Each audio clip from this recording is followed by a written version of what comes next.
Decided for my topic that I would talk about alcohol because it plays such a big role and a big factor in men's everyday lives, even you guys watching, especially in college. So, this is my topic. The name of my presentation is Thinking Before Drinking. So, do you think this is worth it? Ask yourself, is that drink worth shrinking your brain volume and impacting your overall mental health?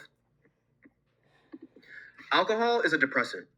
When alcohol increases GABA, it activates the brain's natural relaxation system, which is why that first drink often feels calming or even euphoric, giving that warm blanket feeling that everyone loves. GABA is the brain's primary inhibitory neurotransmitter, which means it helps slow down brain activity, making us feel less anxious, more relaxed, and socially uninhibited. For men, especially, this GABA boost can feel like a quick fix for stress or tension. But with chronic alcohol use, the brain adapts to this artificial boost by reducing its own GABA receptors. Here's how this impacts men's overall health over time. And also, I want to add, for this quick fix for stress or tension, I think this has a lot to do with like that fake confidence. How men normally would do things they wouldn't normally do if they weren't drunk, like maybe like approaching a girl just because they have like fake confidence because they're not as stressed because of the drink.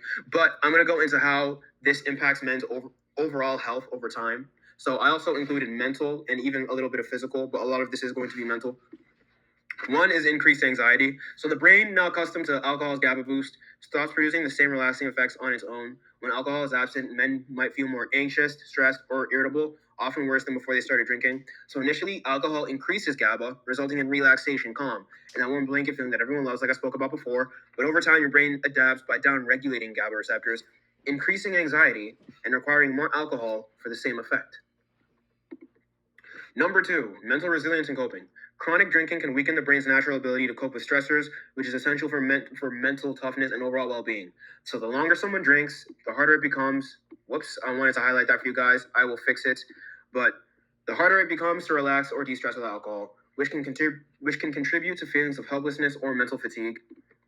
Number three is mood swings and irritability. With your GABA down regulated, your brain's calming mechanisms are compromised, leading to mood instability, and men might experience irritability, sudden anger, or frustration, making emotional regulation in and of itself difficult. So a lot of this is tied to the GABA receptors. So it just shows how important they are, and alcohol messes that system up.